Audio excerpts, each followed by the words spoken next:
Vitello går til pigefødselsdag. Drengen, de kaldte Vitello, havde sin mor og det der rækkehus. Han havde ikke nogen hund, desværre. Han havde på en måde en far, og på en måde ikke. Men han havde til gengæld en papfar, der hed Gregers. Og han havde de irriterende venner Max og Hasse, og han havde møgungen William. Og nu havde han også fået en invitation til en fødselsdag, til en pigefødselsdag. Nå, men hvem er Kamma?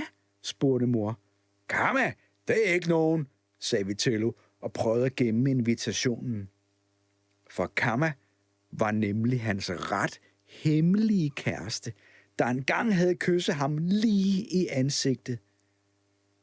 Så altså, ikke nogen har inviteret dig til sin fødselsdag, sagde mor og smilede.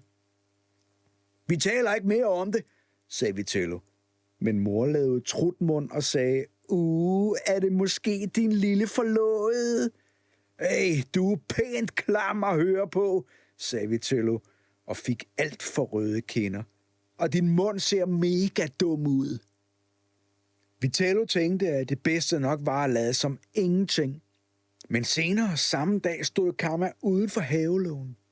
Vitello var i fuld gang med at grave efter regnorme, og han vil have dem som kæledyr, bare en 10-12 stykker. Kommer du med på lørdag? Spurgte Kamma. Hvad for noget? Sagde Vitello, og han havde meget travlt. Ja, kommer du med på lørdag til min fødselsdag? Nå, den. Vitello så meget nøje ned på sit hul. Jeg kan nok ikke. Min mor har fødselsdag lige helt den samme dag, sagde Vitello. Sagde Kamma. Vi skal ellers have 2 slags lagkager med chokolade og en med hindbær, og der er cola, og der er skattejagt med slikposer. Jeg kommer, sagde Vitello. Helt klart, mand. Jamen, hvad så med din mor, sagde Kamma. Jamen, hun har haft så mange fødselsdage, sagde Vitello. Skidt med det. Mor havde bestemt, at Vitello skulle have en dum skjorte på. Og hun havde givet ham 30 kroner, så han selv kunne købe en gave til Kamma nede i centret. Og hvad har du så købt? Spurgte mor, mens hun prøvede at frisere Vitellos hår. Jeg har købt noget sejt, sagde Vitello. Det lyder ikke godt, sagde mor. Det er mega godt, sagde Vitello, og det er fra Supertøj, og det er pakket mega flot ind. Vitello ringede på hos Kamma lige til tiden. Han skulle ikke nyde noget af at komme for sent til alle de lagkager.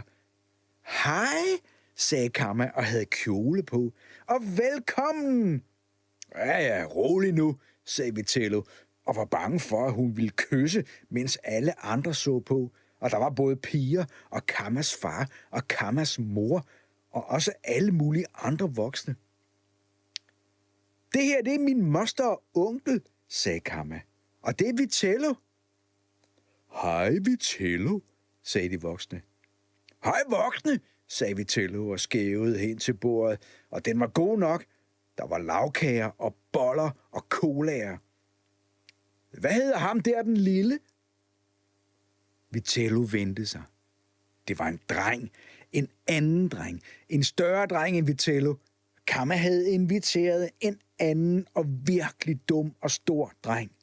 Havde hun flere hemmelige kærester? Det her, det er Vitello, og det her, det er Martin, sagde Kamma. Vitello og Martin kiggede på hinanden længe. Og nu er der lagkage, sagde Kammas mor. Hvorfor er dit hår så latterligt, hviskede Martin, da han gik forbi Vitello og hen til bordet. Vitello så på Kamma, der bare lod som ingenting. Hun snakkede og smilede af et eller andet, ham den dumme Martin havde blædret sig med. Hvad var det her for noget? Er der nogen, der vil have boller? Spurgte Kammas mor. Jeg kan spise 2, sagde Martin. Jeg kan da spise 3, skyndte Vitello sig at sige. 4, sagde Martin og tog 4 boller over på sin tallerken. 5, sagde Vitello. Så, sagde Kammas mor en af gangen. Vitello og Martin begyndte at spise boller. De kiggede på hinanden og spiste boller. Den ene efter den anden. Pigerne snakkede om alt muligt, men Kamma hun fulgte med i det der med alle bollerne. Så Martin og Vitello, de spiste boller. Mange, indtil fadet var tomt. Hold da op, sagde Kammas mor. Godt der også er lavkager. Jeg kan spise 2 stykker, sagde Vitello. Jeg kan spise 3 stykker, sagde Martin. Mindst. De drak colaer til, Martin og Vitello. Mange colaer. Så bøvsede Martin en kæmpestor bøvs, og alle pigerne fnisede. Også Kamma. Heldigvis så slog Vitello en endnu større bøvs. Men der var ingen, der grinede, fordi Kammas mor blev sur og sagde, at nu var det altså slut med cola. Nu kunne de gå ind på Kammas værelse, og så kunne hun pakke gaver op. Jubi, sagde pigerne. Martin og Vitello, de så bare på hinanden. Kamma fik pigeting af pigerne, selvfølgelig. Vitello havde købt en sej vandpistol til hende. Fedt, sagde Kamma om vandpistolen, men ikke ret højt. Her er min gave, sagde Martin, og den var kæmpestor, og Kamma åbnede den. Det var en hel æske med ponyer med vinger og haler i pink. Sagde alle pigerne, hvor er du heldig, Kamma. Ja, den har kostet næsten 200 kroner, sagde Martin. Ej, tak, Martin, sagde Kamma og begyndte straks at åbne pakken for at få de der åndssvage ponyer ud. Vandpistolen her, den kan altså sprøjte gigalangt, sagde Vitello. Men Kamma hørte ikke efter, hvad han sagde. Så hældte han resten af sin cola ned i den og åbnede vinduet. Se, sagde Vitello og sprøjtede ud i haven. En lille vandpistol, vringede Martin og så dum ud. Og så sprøjtede Vitello på ham lige i ansigtet. Ej, hylede Martin og havde fået cola i øjet. Vitello lagde vandpistolen væk. Din kjole er ret pæn, sagde Vitello til Kamma. Martin tudede og slog ud efter Vitello. Hey, hvad sker der her? Spurgte Kammas mor. Vi pakker jo bare gaver ud, sagde Vitello. Nu er det tid til skattejagt, sagde Kammas mor. Juhu, sagde alle pigerne. Martin skulede. Vitello smilede og fulgte efter Kamma og pigerne ud i haven. Det var Kammas far, der havde lavet skattejagten. Der er 8 poster, sagde han. Den første ligger der, hvor fuglene bor. Fuglehuset, råbte Martin og løb hen til fuglehuset, der hang på muren, og fiskede den første post ud. Super, sagde Kamma. Flot, Martin, sagde Kammas far. Vitello så sig omkring. Så mange gemmesteder kunne der vel heller ikke være i sådan en lille have. Han fik øje på Kammas legehus og tænkte, at der lå sikkert en post. Han løb hurtigt derhen og åbnede døren, og det var endnu bedre, end han havde håbet på. Skatten er her, råbte Vitello og hævde slikposerne ud. Det gik lidt stærkt, sagde Kammas far, mens alle åbnede deres slikposer. Skal vi ikke lege skjul, råbte Kamma. Ja, råbte alle pigerne. Jeg er 18, sagde Vitello og tænkte, at han bare ville lade være med at finde Martin, for så kunne han jo have Kamma i fred. Jubi, råbte alle, og Vitello stillede sig ind i carporten for at tælle. Skrid, sagde Martin, fordi han var gået med ind i carporten. Jeg er 18. Nej, det er mig, der er 18, sagde Vitello. Skrid selv. Og så hæv Martin i Vitello, og så hæv Vitello i Martin, og så hæv de i hinanden, og så begyndte de at slås. Sådan rigtigt. Kammas far mente, at det var tid til, at Vitello nok gik hjem af.